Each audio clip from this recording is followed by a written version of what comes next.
What is going on, Misfits? We are back. We're back again. Yes, yes. Welcome back to another edition of Logician Tim Learns, where you get to watch me go from a total gaming newbie to a more informed gaming newbie. How about that? What is up, you guys? What is up? Yeah, we're back. We went to Gamma. It was just incredible. It was just an awesome time with awesome people. The place we stayed at in Reno was fantastic. The food was great. Met some awesome people. We did a bunch of writing on the new RPG that we're working on, some funny stuff going on there, and just a great time kind of had by all. I was ready to get home though. I got to be honest. I missed my group because when I'm there, I couldn't you don't really have like a lot of phone time where I could just sit around and look up stuff on Facebook or kind of, talk with the group much because we're so busy. But I got home and I was like, man, I'm sharing everything. Let's go and catching up with everybody. It was just great. So I'm definitely happy to be back and see you all. And I've really got a cool one to go over this week. It's a really cool RPG, and it is called Numenera. And I hope I'm pronouncing that correctly. Let me pull up I always like to hit my microphone. It's just it's part of the fun. Here's the book, and it's called Numenera. Okay, what is up, Jesse? What is up, my dude? So I first heard about this. I know it's been out for a while, but it's new to me, right? Everything's new to me. But I first saw this when I was looking up game mechanics for something, and I think it was Degenesis. I was watching the Degenesis trailer is what it was a while back on YouTube. And somebody put in the comments where, they didn't like the mechanics or something, but they were going on and on about Numenera mechanics and how interesting they were. And I was like, well, I need to put that on my list because I kind of saw that a couple places. So here it is. I finally got, we've had it for a little bit, but I finally got to get around to jumping on this one. And I'm really, really excited. Now, this is done by Monty Cook Games, right? I think most people are familiar with them. Now, this was originally, let me put up the site here. This was originally a Kickstarter back in 2012. Okay. So this was their first game Kickstarter. They had some other one that was like some type of alien something show, like a podcast or something that they did. But this is their first game Kickstarter by Monty Cook. What's up, Henrik? Good to see you, my dude. And as you can see here, they did 4,658 backers, over $500,000. And I think they had a $20,000 goal. And so that really just put them on the map. It's beautiful. But if you look at their Kickstarter, guys, there's a video, right? Unless they changed it like at the end of their Kickstarter. But if you scroll through here, there's a Numenera t-shirt, right? I wouldn't even really call that art, maybe a little bit. The rewards, there's no art. And remember, this is 2012, so that's 7 years ago. This just really goes to show you how the hey, by the way, what's up, Henrik? This just goes to show you how much the Kickstarter landscape has changed over the last several years, because honestly, you couldn't get away with this nowadays. I mean, there's literally no art. It's just a bunch of words, and most of it's like pledge levels, and that's it. I mean, look at it. Here's one piece of art. So they do have you could go to numenera.com, but yeah, no art on this. So I guess maybe that's just how it was maybe back then. I don't know, but they did $500,000 and showed almost no art, and that's just so incredible. So they definitely make a quality product, and the world is so immersive. I can't wait to show it to you guys. If you've not heard of Numenera, let me get my other screen up here. Where am I? I'll get it. There we go. All right. So, but yeah, that was our first Kickstarter. Now, since then, Numenera has over 70 different products out, including novels and card decks and character sheets and dice miniatures. There's even a computer game and a short film about Numenera, and plus all the add-on books and the different worlds and the different world books and stuff like that is really, really cool. So the one I'm going to be looking at today is this Discovery and Destiny books. Okay. And this is their core books. Jesse says, I was checking this out over at Monty Cook's booth. Looks really good. Yes, it does. And the packaging is incredible. They do a great job over there. Am I blurry? Come on. Knock it off, camera. It's Monday. Get back to work. All right. So yeah, you can find this on Monty Cook Games. Let me bring that up. You can find this on montycookgames.com. Or if you just put in Numenera, it's going to come up. And this is the, like I said, the 2-book set, Discovery and Destiny, has a little slip cover, and it's $119.99. It's $120 on their website. Now, I was able to find it on Amazon for a little bit cheaper, for $94. And if you have Amazon Prime, I'm not sure if shipping is included on that or not. Might not, because it doesn't look like it's directly from Amazon. So anyway, $94, a little bit cheaper. Have to kind of figure in shipping and see what that's about. But yeah, pretty cool stuff. If you start looking at, let me back over here. You start looking at their price, kind of like price per page, because like I said, there's 2 books. There's Discovery and Destiny, and each book is 416 pages. 416 pages? Are you kidding me? So that's 832 pages total that you're getting for your money here. And if you buy it from Amazon at $94.75, that comes out to just 11 cents per page. And I know it's just not about, how much per page, it's quality of art and content, all that kind of stuff. But still, just looking at the value alone per page, it is really, really well. So like I said, it comes in the 2 books. Let me make sure I was telling you everything. Yeah, it comes in 2 books. The Discovery book is kind of like it's a core book, and it basically has everything that you need to start playing. Has like all the rules, the character creation, the mechanics, the lore, everything is right there for you. And so you can just buy this one book if you wanted to and get along just great. Now the Destiny book that also comes with this kind of gives you more things to do and more places to explore, and new ways to kind of structure the game. They gave like 3 new player types or character types and a bunch of additional character options for you in the Destiny book. There's also like salvaging and crafting rules in the Destiny book. That sounds awesome. I love the idea of being able to salvage things and craft them in an RPG. So that sounds awesome. They have more Numenera items, creatures, and tons of setting information as well. They also give you 4 new adventures already pre-written out for you in the Destiny book as well. So lots and lots and lots of content. I'm not sure if I'm going to be going over the Destiny book because it's kind of just more of, what I'm going to be going over with this, but we'll take a look and see. Okay. Now, for right now, we're just going to go over the Discovery book. Now, flipping through the book is pretty incredible, but first I want to kind of show you the sleeve. So this is the sleeve that it comes in, and it's really well done. Here's what's really cool. I know this is going to be hard to see for you. Like, this is like a metal insert, and these are like holes in there. So, I mean, it's pretty awesome. You can see my fingers through there.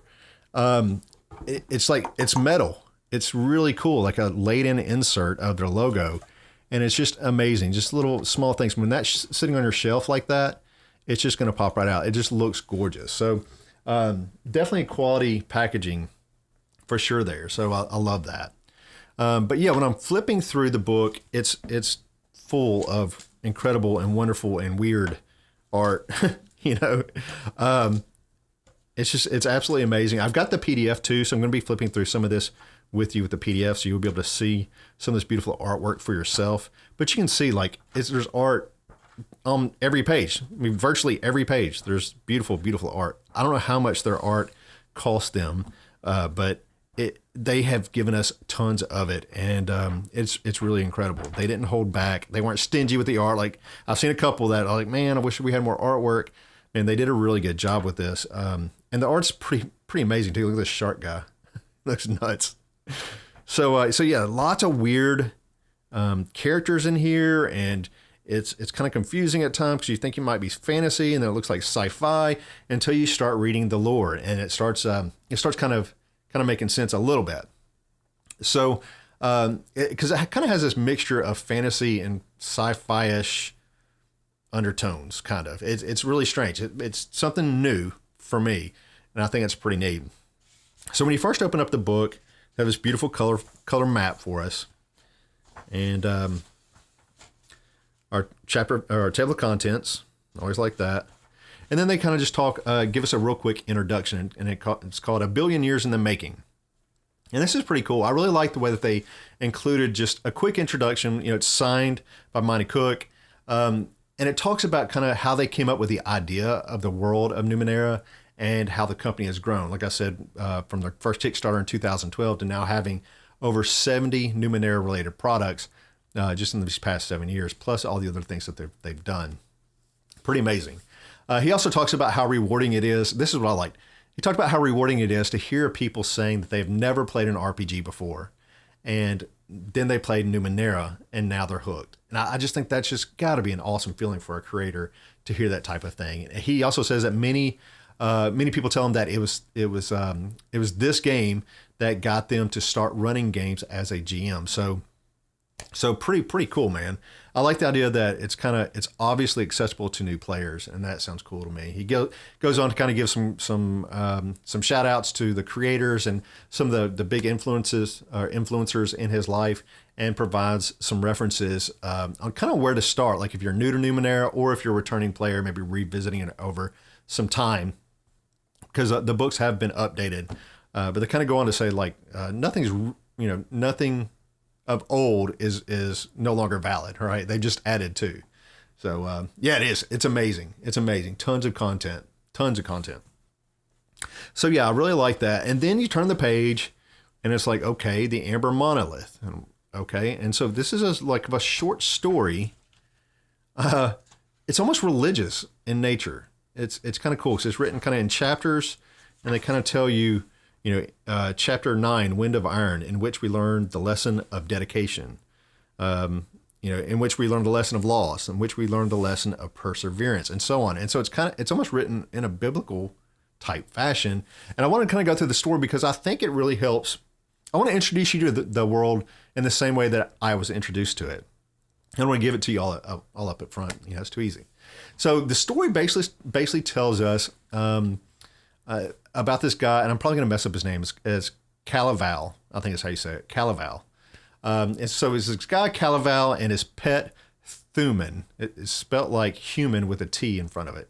Basically, what I can figure, it's kind of like a dog type creature. All right.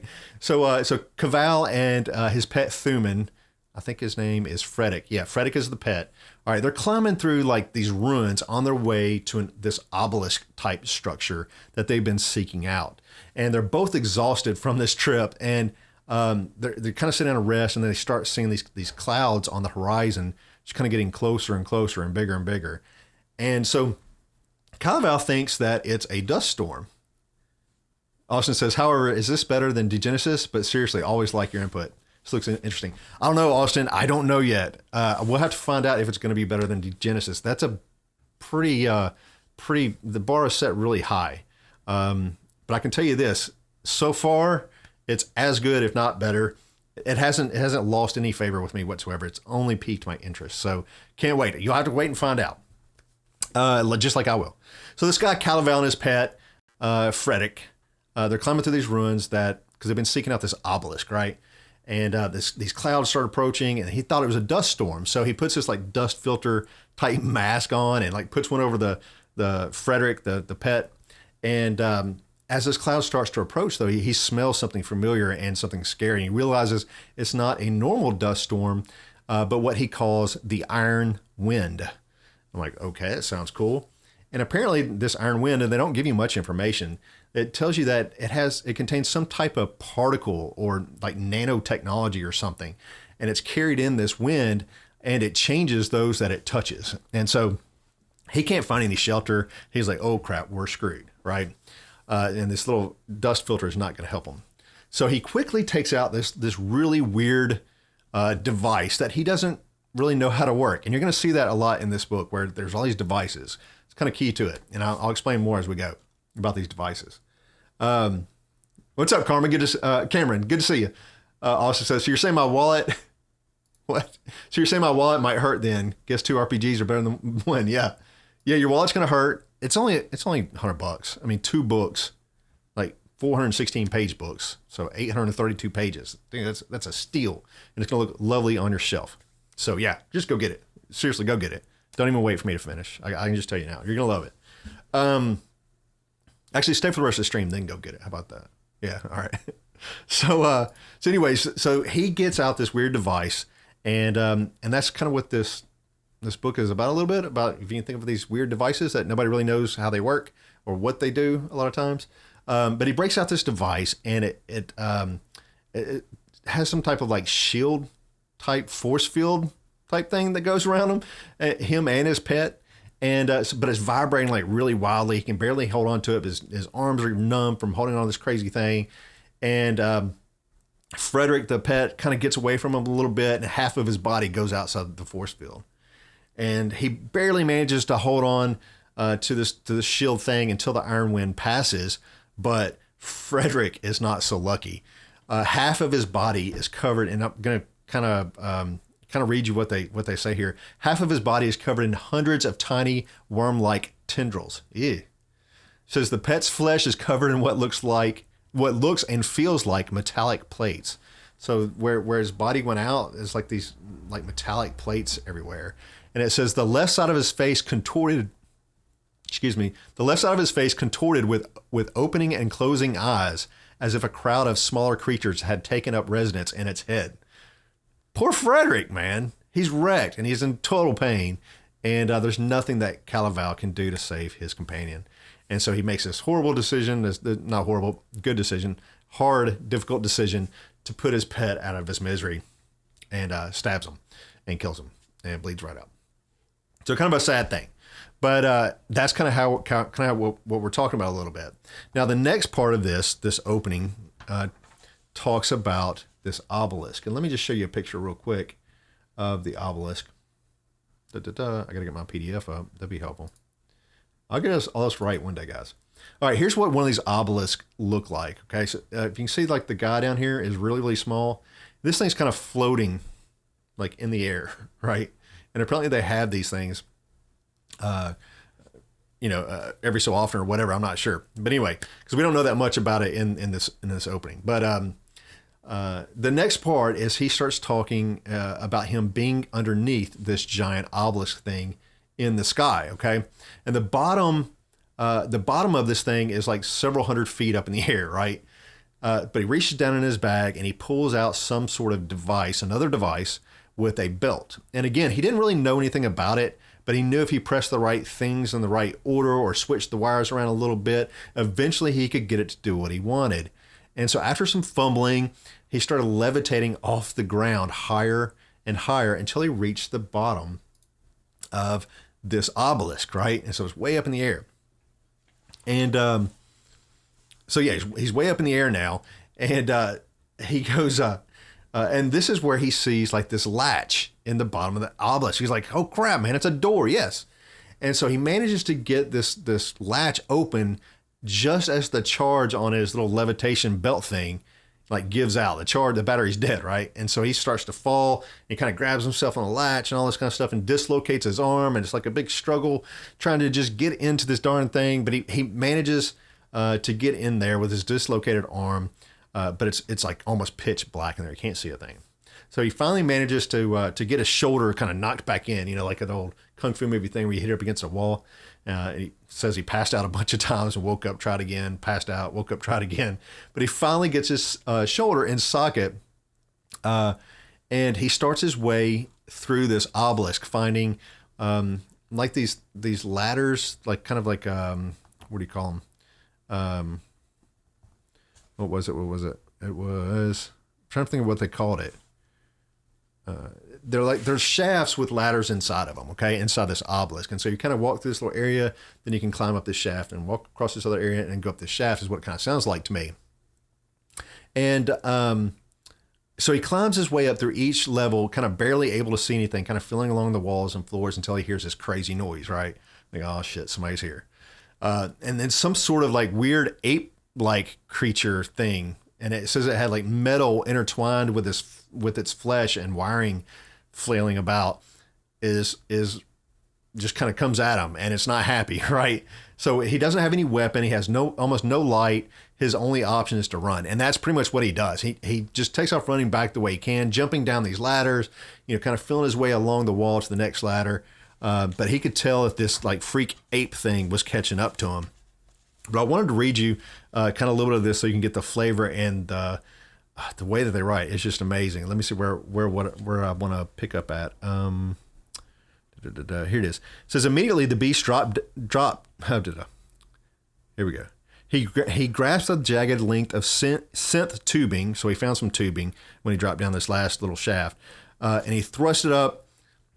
And he thrust it up the shaft, one end braced against the floor. So he's got this tubing like waiting for this monkey thing to come down and drop, right?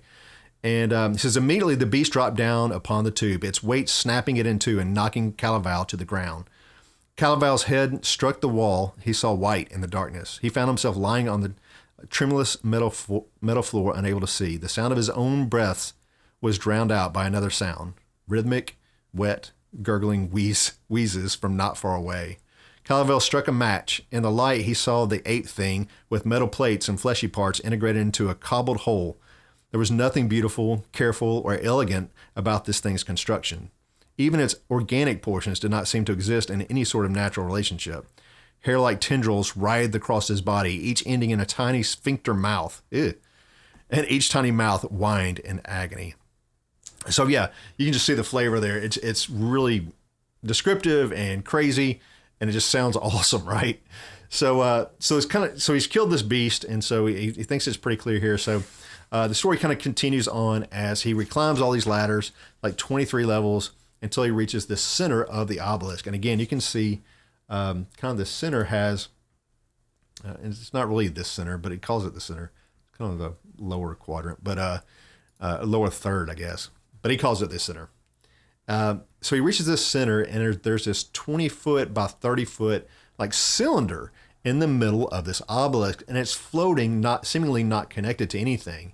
So long story short, he figures out a way to get inside of this cylinder, and he's instantly somewhere else. Like bam, he's transported.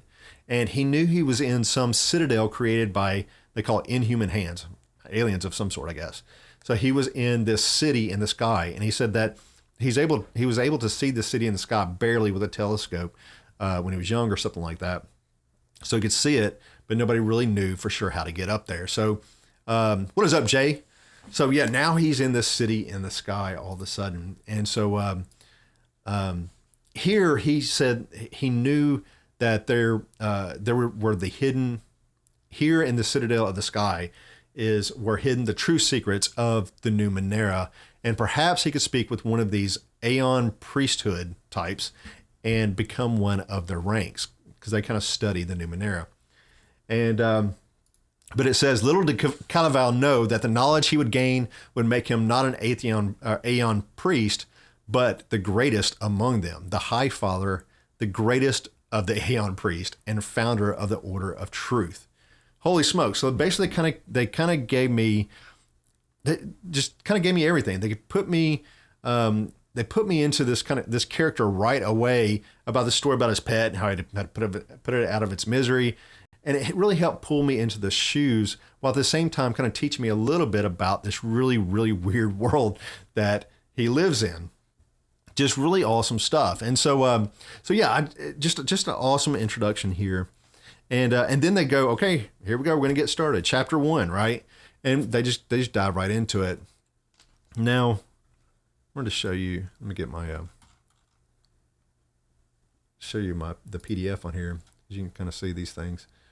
I don't know what these like things are here, like weird looking animals, and there's something creepy up in the sky. Like there's all types of weirdness everywhere, and so it's kind of neat. There's all the weird characters and stuff in there. So and then it kind of just talks about welcome to the ninth world, and that's kind of what they call kind of this era, I guess. So that they give us a nice quote to kind of help explain the world now, because obviously this guy Calavan was in the past at some point. So it says, the ninth world is about discovering the wonders of the worlds that came before it, not for their own sake, but as the means to improve the present and build a future. Almost like they don't have a future if they don't learn something from the past. And it goes on to tell us that the ninth world takes place like 1 billion years from now. Why am I saying like all the time? Like. The ninth world takes place 1 billion years from now, approximately. 8 other worlds have come before, and they've all gone. So each of these worlds have, they had their own civilizations, and each one of them kind of rose to supremacy, but eventually either died or scattered or disappeared or transcended or something, right? So these generations have gone, these over billion years, a long time. But it says during those time, those peoples that lived, they would re-engineer their bodies. They would kind of master the elements, and each in their own unique ways. And each one of these civilizations left behind their own remnants of what was, right? And I wanted to read you something here real quick, because it talks about the dust. It says, reach into the dust and you'll find that each particle has been worked, manufactured, or grown, and then ground back into drit, a fine artificial soil, by the relentless power of time. Look to the horizon. Is that a mountain or a part of an impossible monument to the forgotten emperor of a lost people? Feel that subtle vibration beneath your feet and know that ancient engines, vast machines the size of kingdoms, still operate in the bowels of the earth. Holy crap. So yeah, all types of crazy stuff going on. Hey, Jason, that dude shanked his own pup to end its suffering. Yeah, he did. So yeah, the world now is just crazy dangerous, right? People are just trying to survive and trying to figure out how to stay alive, and they just don't have a lot of time to understand the past. Although some people try to, but as a majority, they're just trying to survive. So they say some people excavate and study things of prior civilizations, but just kind of enough to find out how these strange technologies can help them survive in the moment. So it's not like you're going back and you're finding a car and going, okay, here I found a car and now I can drive places. No, they might go back and they might see a car, and I'm just kind of making this up, but they might see a car and they see a part of a car. Maybe it's a battery, but they have no clue how a car works or what a battery is. But they know if they connect wire to this wire, then sometimes they can make fire with it, and that's what they would do with it. And that's kind of their understanding of, their very, very limited understanding of these ancient technologies that are just kind of scattered around. A lot of them, they don't understand at all. Some of them, they can understand a little bit just to kind of figure out how to use it for their own survival. Yeah, they don't know like what the original use for things are. Some things they just know can do certain things that might help them, right now. And that kind of brings us to this Numenera. Name of the book, right? It's Numenera. And Numenera are these strange devices that are found through these ruins of the older worlds, right? And it's called Numenera. And so people study these kind of ancient devices, and they've kind of broken them down into three types, what they call three types. They have artifact, ciphers, and oddities, okay? So the artifact, these are usually large devices that are typically, can be used more than once to produce the same result, okay? It could be a belt that creates a shield of invisible force to protect the wearer, or like a flying skiff or something like that carries people from one place to the other. But artifact is kind of a term used for an item that has an obvious purpose. So like, a weapon, a mode of transport, or something like that, some defensive item or something like that. And it's something they know if they push this button or if they do this thing, it's going to give them the same result over and over again. Now, ciphers are usually small and usually more minor devices.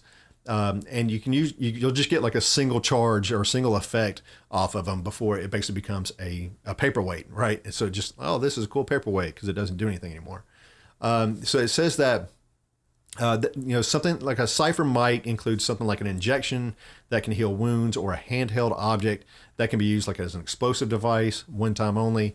But they say ciphers are kind of dangerous when gathered together because they give off this sort of radiation and this harmonic frequencies, which is very dangerous to humans. And so I think that's kind of interesting. I don't know what's going on there. Kind of curious to find out. Shank Pup. Hell yeah, dude. I like that. It's going to be my next character, I think. It'll be called Shank Pup. I like it. I love it. All right. So, and then finally, the third category of these Numenera are the oddities. And these are relics that are neither artifacts or ciphers, kind of everything else, right? They serve no obvious purpose, but have strange functions that are curious or sometimes even entertaining. And these are kind of funny. This is examples they give are like pieces of glass that have like in a metal frame that shows, these weird images from time to time, or maybe a box that has 3 bells in it that ring at unpredictable times. And it says not everything from the prior worlds can be understood. In fact, much of it cannot. So there's a lot of stuff out there, and most of it they don't understand. I just think that ring thing's kind of funny. I imagine some guy like, lost his cell phone, and he's trying to call it. And, every once in a while, like, crap, somebody please answer this damn thing. And they're just staring at this box like, how the hell do I do that? I don't know why I'm thinking about that. But it sounds like something would happen. But anyways, bottom line is the ninth world where this takes place is they call it a science fantasy setting, okay? So there's unimaginably huge machines that lie beneath the earth, and there's satellites that orbit high above, like transmitting this type of web of data, they call it, and this free energy. I don't know how you tap into it. Maybe we'll get to that. There's nanotech and like anti-gravity technology, genetic engineering, spatial warping. All these things exist here in this world, and their sources, most of them, are a complete mystery. And I love this kind of quote that they kind of end the chapter with. It says, "Welcome to the ninth world, where every discovery might save you or kill you, but you won't know until you try." And that's kind of a lot about what this game seems to be about, is these weird devices. And you've got to figure out first kind of how to use them, what they do. It might blow up and kill you. It might save you. Sometimes they're your last resort. And so just some really, really cool stuff. And it all seems to cycle around these objects and these devices and this weird technology. So it just seems like a really, really cool premise where people don't know the ancient history, right? And this information is lost to them, which opens up crazy amounts of areas and things to explore, right? And the possibilities are endless. The amount of items that you can just kind of make up, and they have a bunch in this book. All the places you can go to and visit, and the alternate dimensions and all this crazy stuff. It just really opens it up to just be a huge, huge, endless amount of playing time. Just sounds awesome to me. Austin says, "Didn't Monty Cook make another game based off this engine? That's just as weird and crazy, if not more so." I'm not sure. I'm not super, you know me, I'm not like the super gamer know-it-all guy. Let me look on their site. I know they've got a bunch of cool stuff. They did Invisible Sun. I think that's the one you're talking about. Invisible Sun is, let me get it. Invisible Sun is like a crazy big, expensive, beautiful, beautiful game.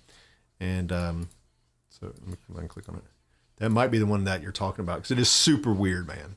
Super weird. What's up, Danny? What's up, Brian? Let me find it. Yeah. So you see like the cat with the weird, like 50 eyes or whatever, and like all types of weird stuff in Invisible Sun as well. And this is one that Scott bought, and I think we're gonna end up playing this one. So yeah, that's it. Cool stuff. They make some pretty awesome stuff. It'd be awesome. Somebody's like playing music outside my window. Let me get back to my boat. But yeah, that's about it. I just wanted to show you guys, this is kind of the introduction to Numenera. We're going to be talking about, right after this, they go right into the game mechanics a little bit, like kind of a quick rundown of the game mechanics. And it's kind of nice the way that they do this, that it's like super quick. The mechanic system sounds pretty awesome, guys. But I'm going to say that until next time, just because it's a really cool system. I don't want to rob it, and I want to do a little bit more research. So probably next time I'm going to be going over the quick mechanic system, and probably jumping into character creation, because supposedly this game, you're able to create a character like super fast, get in the game, and just start being immersed. And I think that's kind of cool. There's something to be said with that. So I want to name him Mittens, the skater. I love it. Skank Pup and Mittens, the skater. All right, dude. Sounds good. All right, that's it for me tonight, you all. Thanks you so much for joining in. I did miss you. I missed you when I was gone last week. I really did. I love reading RPGs and talking to you all about them and just kind of learning stuff. I think it's awesome, man. So appreciate you all joining in. We will see you all on Wednesday. We'll be going over the mechanic system and probably character creation. So we'll see you then. Thank you all. Bye.